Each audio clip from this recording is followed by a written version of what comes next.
Good morning भाई लोगों। सबसे पहले तो आप सभी को दिल से धन्यवाद कि आप लोगों ने मेरे को इतना सारा प्यार दिया है। अब आप पूछ सकते हो कि सोनू भाई आप इतने दिनों से कहाँ थे, क्या कर रहे थे, आपके साथ क्या हुआ क्या नहीं हुआ। तो भाई लोगों सच बता रहा हूँ, पिछले 60 दिनों से मैं अपने घर पर बैठकर रो रहा हूँ। बहुत सारी एंजाइटी फील कर रहा हूँ और बहुत कुछ हो रहा है, मतलब क्योंकि मेरी जिंदगी बर्बाद हो चुकी है। अब मेरे पास कुछ भी नहीं है करने को। क्या हुआ है मेरे साथ, कुछ अलग हुआ है मेरे साथ, जिस वजह से जो भी मैं था ना वो खत्म हो गया है। कैसे हुई है मेरी जिंदगी बर्बाद, ये जानना है आपको अगर, या फिर मेरे को मैं बताऊं कि मेरे को मैं बता सकता हूँ आपको कि मेरी जिंदगी कैसे बर्बाद हुई है, तो उसके लिए मेरी जिंदगी जाननी पड़ेगी कि सोनू ने स्ट्रगल करके क्या अपने जीवन में हासिल किया था और उसके पास अब वो नहीं है। सोनू जिंदा रहने के लिए भी संघर्ष करा है सोनू भाई ने, जिंदा रहने के लिए। तो मैं बताता हूँ आपको कि मेरी जिंदगी कैसी थी, तब आपको भी समझ में आएगा कि मैंने क्या खोया है और मैं ऐसा क्यों सोच रहा हूँ कि मेरी जिंदगी बर्बाद हो गई है। और सबकी शुरुआत होती है मेरे नाना जी के घर से, वहीं से शुरू करते हैं।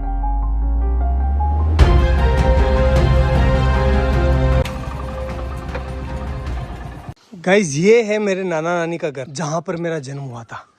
चलो अंदर चलकर देखते हैं कौन कौन है।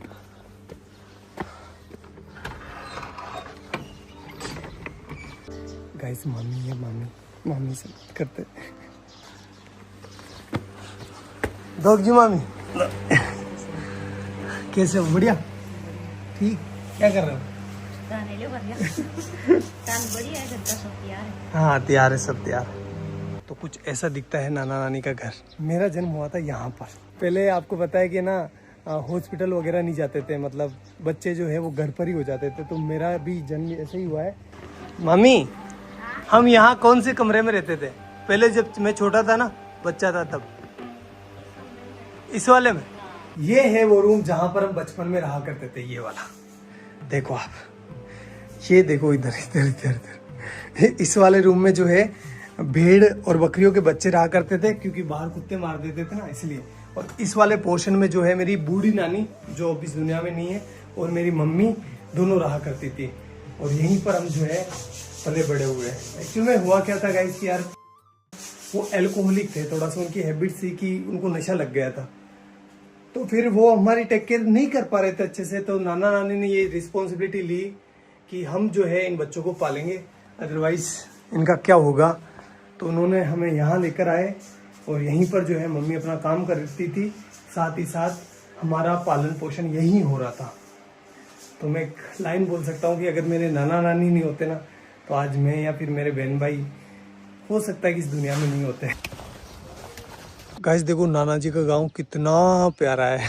खैर फिर वो टाइम आया जब हमें ये घर छोड़ना पड़ा, क्योंकि यार गाइस देखो नाना नानी कब तक पालेंगे, उनकी खुद की भी कोई जिम्मेदारी है, इसलिए फिर हमें यहाँ से जाना पड़ा।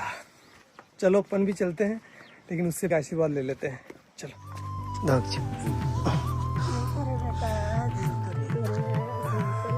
मेरी नानी है, आपको बाद में बताऊंगा इनके बारे में भी। और अपने गांव आते ही हमें घरेलू परिस्थितियों के कारण अपने घर नहीं घुसने दिया गया, इसलिए हमने बड़े पापा की कोठी का चुनाव किया। म्याऊ म्याऊ।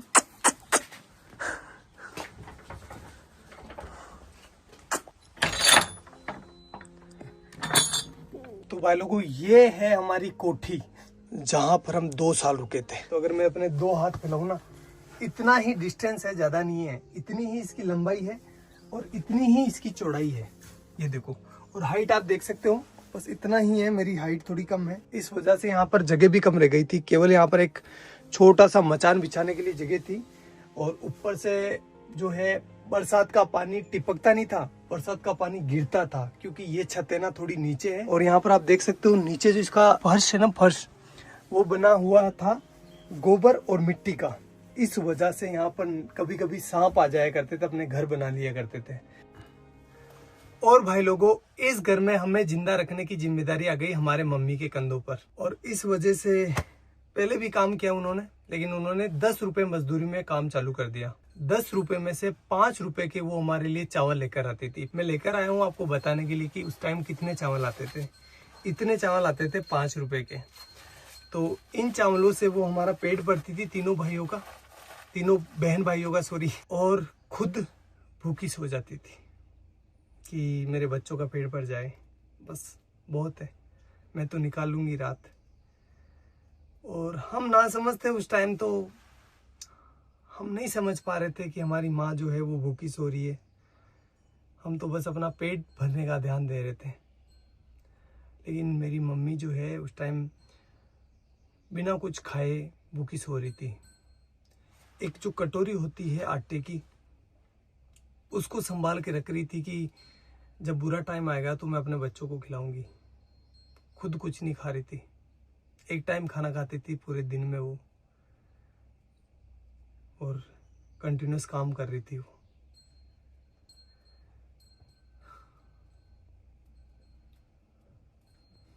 और ये सारी चीजें हम बच्चे नहीं समझ पा रहे थे, हमारा माइंड उतना डेवलप नहीं था कि हम ये इतनी भारी चीजें समझ पाए। हम तो अपना पेट भरते, खेलते और अच्छे थे। मम्मी को ही पता है कि वो हमें कैसे जिंदा रख रही है। मदर इंडिया, यही तो मदर इंडिया है। सारे दुख खुद रख लेती है और अपने बच्चों तक किसी भी प्रकार की प्रॉब्लम्स नहीं पहुंचने देती है। बाबड़ी कोई का लोन भी मांग बनेगी दान की जाती कड़ू कई माती गणा दौरा तेरा पड़िया। हाँ तेना गणा दौरा पड़िया रे भाई थारी मात तो सब्जी बेचती, लेडीज रहती, भाई दौड़ाती, तेन खुआती, बा भूखी रहती, भाई मार ससुरी भूखा। तना दूध पाइयो, तेन रोटी खुआई, गणी दोरी कमा कमारा, तमात का दान की जाती। हाँ ते भरा का केवन के ते बली दूध ने भरे क्यों, मैं ते दिए किस कोई केवा गणा दौरा पहले तो बा।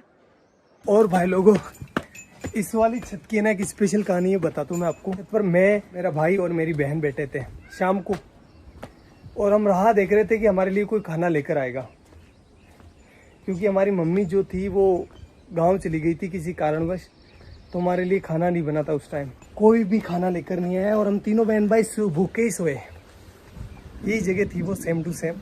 एक बात बताऊँ आपको, जब आप भूखे होते हैं ना तो आपको अच्छे से नींद नहीं आती। देख लेना एक बार। चलो मैं आपको अपनी बहन से मिलवाता हूँ। अगर भाई नहीं होता अपना तो अपन आज क्या होते हैं, कहाँ पर होते हैं? कुछ भी नहीं होते हैं, कुछ भी वजूद नहीं होता हमारा। जिंदा होते? नहीं हा? नहीं। भाई ने क्या किया अपने लिए? बहुत मेहनत की, बहुत हमें शिक्षित किया। बड़े भाई ने हमें सब कुछ सिखाया, सब कुछ दिया। गाइस बात है 2008 की, जब मेरा बड़ा वाला भाई इस पीछे वाले स्कूल में पढ़ाई करता था। उस टाइम हुआ क्या था, कुछ शरारती बच्चों ने स्कूल की घंटी जो बेल होती है उसको छुपा लिया था, और उसका सारा इल्जाम मेरे भाई पर लग गया। भाई को स्कूल से सस्पेंड कर दिया गया। देन हमने जैसे तैसे कर करा के भाई का एडमिशन जो है वो बाहर की स्कूल में करवा दिया, जहाँ पर वो कुछ किराया देकर स्कूल चला जाता था। 2 रुपये लगते थे शायद उस टाइम किराए के, या 1 रुपया लगता था, आई डोंट नो फुली। फिर कुछ समय बीता, उसके बाद मैंने और मेरी बहन ने 5वीं क्लास पास कर ली, और हम जब 6ठी क्लास में यहाँ पर एडमिशन लेने आए तो हमें बोला गया कि आपके भाई ने जो घंटी छुपाई थी उसको जो है आपको भरना पड़ेगा, अदरवाइज़ आपका एडमिशन नहीं होगा। तो उस टाइम 350 रुपये, 360 रुपये जो है उस घंटी के देने थे। 1 महीने से ज़्यादा टाइम लग गया 360 रुपये का जुगाड़ करते करते, इसलिए उस साल हमारा एडमिशन नहीं हो पाया और यहाँ पर जो है एडमिशन बंद हो गए। अब घर वाले हमें किराया देकर किसी दूसरी स्कूल नहीं भेज सकते थे, क्योंकि वो अफोर्ड नहीं कर पाते उस टाइम, और हम छोटे बच्चे थे तो किसी दूसरे गांव भी स्कूल नहीं जा पाते, क्योंकि दूर था ना। हमारा गांव काफ़ी बड़ा है, तो हम दूसरी जगह अगर जाएंगे ना तो हमें कम से कम 3-4 किलोमीटर जो है पैदल चलना पड़ेगा। तो छोटे बच्चे थे तो नहीं हो पाया वो सारी चीज़, और हमारा 1 साल पूरा बर्बाद हो गया। फिर मेरे बड़े वाले भाई ने एक भारी डिसीजन ले लिया, और उसने अपनी सारी पढ़ाई छोड़कर, अपनी सारी ज़िंदगी दांव पर लगाकर मेरी और मेरे बहन के लिए काम चालू कर दिया। उसने फर्स्ट काम चालू करा मंडी में।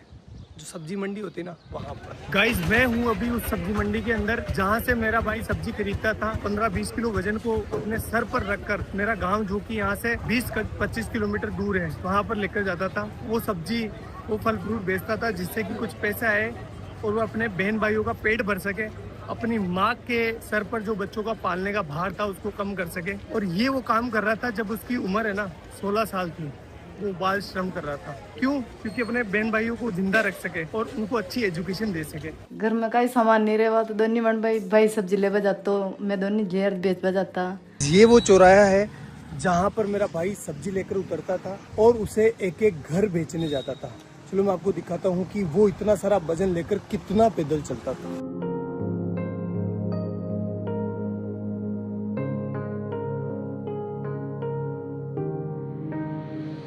उस 20 किलो वजन को अपने सर पर रखकर इन घरों में घूम घूम कर सब्जियां बेचता था। इस काम में कुछ लोग पैसे नहीं देते थे, मतलब सब्जियां उधार ले लेते थे और फिर बोलते थे कल ले लेना, परसों ले लेना। भाई लोगों एक बार की बात है, सामने जो पाबूजी महाराज का मंदिर दिखाई दे रहा है ना, उनके बारे में ऐसा बताया गया, जो लड़के बैठे होते हैं ना चौराहे पर, बदमाश नहीं बदमोश उन्होंने ऐसा बोला कि मेला है पाबूजी महाराज का, तो इस दिन इस डेट को पाबूजी महाराज का मेला है, तो तुम अपनी सब्जियां और फल फ्रूट लेकर आ जाना यहाँ पर। तो हमने सोचा अच्छा है कि हमारा जो है फल फ्रूट बिक जाएगा और हमारा कुछ बेनिफिट हो जाएगा। हम आए तीनों बहन भाई, तो यहाँ पर आकर देखा तो कोई मेला नहीं था और उन्होंने थोड़े से हमसे फल फ्रूट ले लिए और हमको डरा धमका के भगा दिया।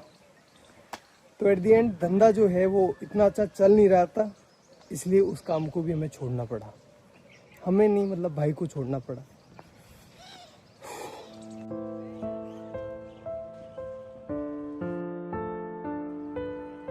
और गाइस फिर मेरे भाई ने खिलौनों की दुकान पर काम चालू कर दिया, जहां पर उनकी सैलरी थी 50 रुपए पर डे, यानी 1500 रुपए पर मंथ।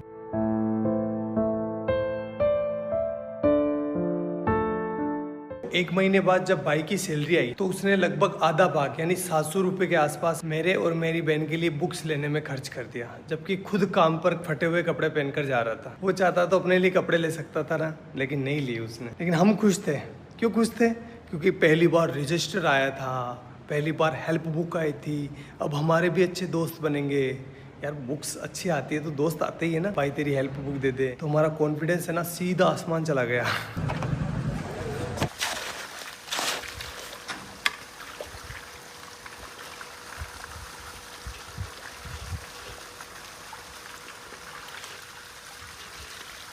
भाई लोगों अब मेरी बारी थी, जो भी मैंने लिया है ना उसको वापस रिटर्न करने की, इसलिए मैं काम करने लग गया।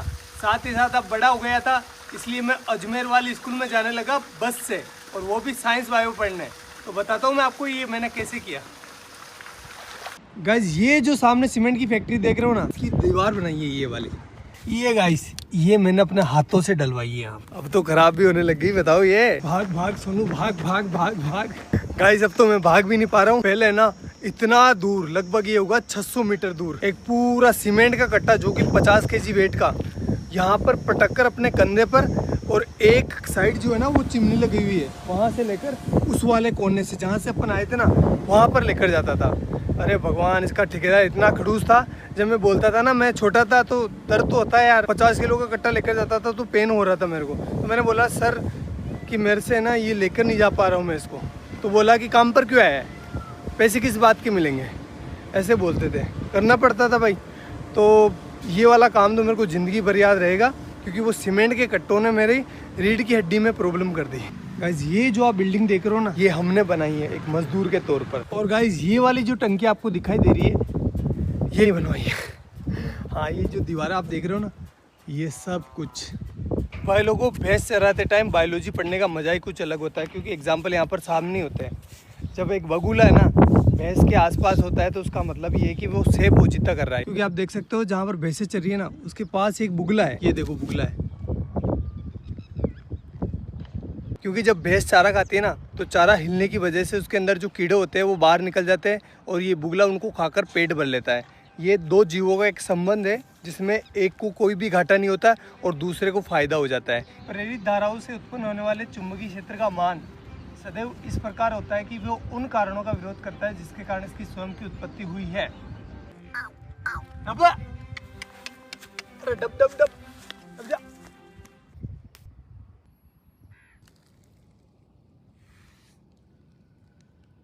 अब भाई लोगों, अब रिजल्ट का टाइम, लेकिन वो मैं यहाँ नहीं बताऊंगा, मैं बताऊंगा उस वाले पहाड़ के ऊपर। तो चलो चलते हैं। अरे काटे काटे है तो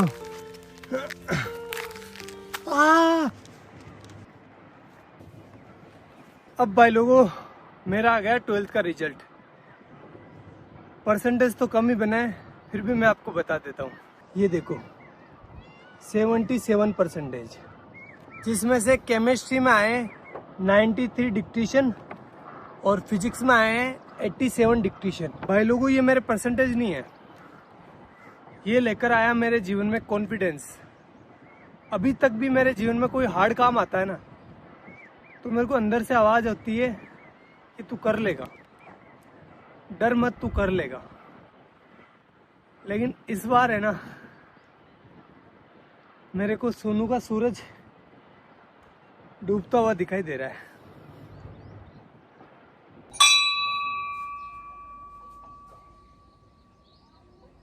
भाई लोगों, अब मैं टीचर बन चुका था, चलो क्लास लेकर आते हैं। हाइजेनबर्ग का अनसर्टेनिटी प्रिंसिपल, जिसके बारे में अपन बात करने वाले हैं। ठीक है, चलो बताओ कहाँ पर जाकर गिरेगा।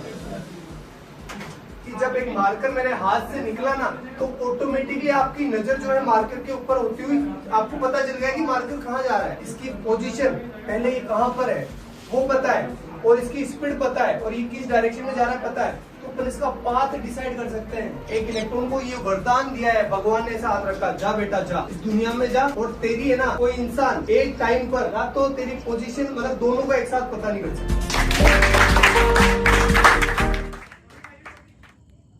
फिर ऐसे करते करते मैं टीचर बन गया, और मेरे पास बहुत काम था। 3-4 कोचिंग ऑफलाइन जाता था, 1-2 ऑनलाइन थी, मतलब मस्त। और जो भी चीज़ें मैंने अपने परिवार के लिए सोची थी, भाई के लिए, मम्मी के लिए, वो मैं कर रहा था अच्छे से, कोई दिक्कत नहीं थी। उसी टाइम मेरे पास आया भैया का कॉल सीधा टीम से भैया का कॉल। इतना खुश हो गया था मैं यार, भैया का, इतने बड़े आदमी का कॉल डायरेक्ट आया था मेरे पास। तो फिर भैया का कॉल आया, और भैया ने बोला मेरे को, सोनू यार हमारे यहाँ पर है ना एक साइंस की लड़के की डिमांड है, तो तू आ सकता है क्या। मैंने बोला ठीक है भैया, मैं कर लूँगा, कोई दिक्कत नहीं है। तो फिर मैंने वहाँ पर मतलब ऑफिस में पार्ट टाइम जॉब चालू कर दिया। 2-3 घंटे के लिए जाता था, केमिस्ट्री से रिलेटेड और फिजिक्स से रिलेटेड, मतलब ऑल ओवर साइंस का काम मैं संभालने लगा। और ऐसे करते करते करते करते 2 महीने निकले। 2 महीने के बाद भैया ने आगे से बोला मेरे को कि सोनू तो ऐसा कर, फुल डे ज्वाइन कर ले, सारा दिन काम कर, और पॉसिबल है तो कर ले। घर वालों से बात करी, घर वालों ने, मेरे बड़े वाले भाई से मैंने पूछा, तो उसने कहा कि यार देख तू ज्वाइन कर ले, कोई दिक्कत नहीं, अपने ही गांव के तो कोई प्रॉब्लम नहीं होगी। मैंने कहा ठीक है कर लेता हूँ, उसमें क्या दिक्कत है, आपने बोल दिया तो वो सब आपसे आगे क्या है, कोई नहीं, कुछ नहीं है। ऐसा करके मैंने टीम को ज्वाइन कर लिया, और फिर मेरा अच्छा शानदार टाइम आया। मैं बहुत अच्छा काम कर रहा था सभी चीज़ों में, मतलब पहले मैं साइंस से जुड़ा था, लेकिन अब मैं जो है ना वीडियो का एडिशन हो गया, और भी बहुत सारी चीज़ें हो गई। कैमरा के पीछे बहुत सारी चीज़ें चलती है ना, मतलब पत्थर उठाना खड्डे खोदना, सारे काम जो भी हो सकता है सब कुछ कर रहा था। Everything I can do, I do that. Best चल रहा था, कोई प्रॉब्लम नहीं थी, अच्छी चीज़ें हो रही थी, शानदार, हर एक चीज़ में शानदार एफर्ट लगा रहा था। जो मतलब एक वीडियो आपको लगता है कि बहुत इजी होता है, लेकिन इजी नहीं होता, बहुत हार्ड काम है एक वीडियो को बनाना। जैसे एग्जांपल के तौर पर मैं बोलूँ तो जो बनाना है ना, बनाना से पोटेशियम निकाला था, आपको याद होगा, वो 20-23 मिनट की वीडियो थी, अच्छी भी चली थी वो वीडियो। उस वीडियो को मैं संभाल रहा था पीछे, उसका सारा केमिस्ट्री मैं संभाल रहा था। उस वीडियो को गाइस शूट करते करते 2 से 3 महीने निकल गए, इतना एफर्ट लगाया इस पर, और वो वीडियो चली भी सही, आपका प्यार भी दिखा उसमें। तो ये तो एक एग्जांपल है, बाकी बहुत सारे काम किए, जैसे डायमंड वाला, और भी बहुत सारे साइंस के सारे प्रोजेक्ट थे ना, वो मैं हैंडल करता था बिहाइंड द कैमरा, और चीज़ें अच्छी चल रही थी, मतलब कोई दिक्कत नहीं था, सब कुछ शानदार था। मैं सारे कंपनी के रूल एंड रेगुलेशंस फॉलो कर रहा था, मेरी अटेंडेंस की भी कमी नहीं थी, हर एक चीज़ बेस्ट थी। और मैं भैया की इतनी रेस्पेक्ट करता हूँ, आज भी करता हूँ, कि भैया के सामने कभी ऐसा टाइम था मैं चेयर पर नहीं बैठता था। मतलब मुझे लगता था कि नहीं, मेरी औकात नहीं इनके बराबर बैठने की। और आज तक मैं उनसे हैंडशेक नहीं करता। जब भी वो कुछ अच्छी चीज़ करते ना तो वो हैंडशेक करते थे। मैंने मतलब मेरा ऐसा था कि नहीं यार, भैया से हैंडशेक कैसे कर सकते हैं अपन। मैं उनके पैर छूता था, इतनी इस लेवल पर रेस्पेक्ट कर रहा था मैं। सब कुछ चीज़ें शानदार चल रही थी, कोई भी प्रॉब्लम नहीं थी किसी भी प्रकार से। अभी 2-3 महीने पहले ही मेरे साथ कुछ ऐसा हुआ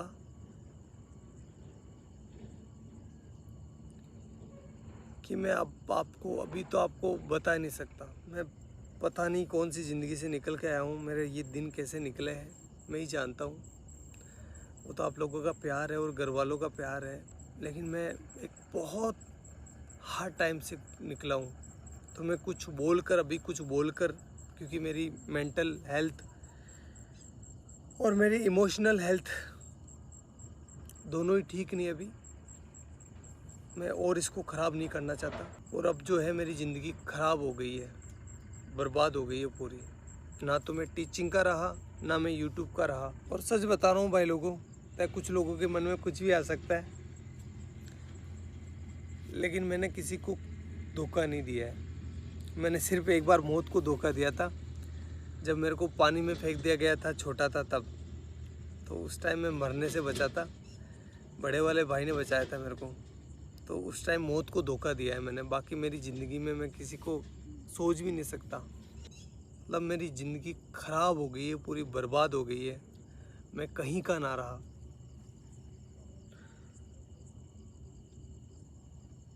लेकिन घर वालों को वो चीज़ें नहीं दिखा सकता मैं। वो मेरी वजह से परेशान हो रहे थे, और आगे से मैं रहूँगा भी नहीं। ना तो आपके सामने रहूँगा, ना घर वालों के सामने रहूँगा। और साल भर तक मैं ट्राई करूँगा, अगर मेरे से ये हो जाता तो ठीक, अदरवाइज़ मैं जो है वापस अपने एजुकेशन फील्ड में चला जाऊँगा। और साथ ही जो है अपनी एजुकेशन को भी सुधारूँगा। और साथ ही ये करके देखना पड़ेगा, सिचुएशन ऐसी हो गई है कि मेरे को करना पड़ेगा, क्योंकि मैं क्या करूँगा अब। और आगे आने वाले टाइम में बताऊँगा मैं आपको कि मेरे साथ क्या हुआ है, लेकिन अभी मेरे को माफ़ करना, मैं नहीं बता सकता। मैं वापस वो डार्क टाइम नहीं देखना चाहता। आगे जाकर बताऊँगा, मैं पक्का बताऊँगा, लेकिन अभी नहीं। हाथ जोड़कर रिक्वेस्ट है।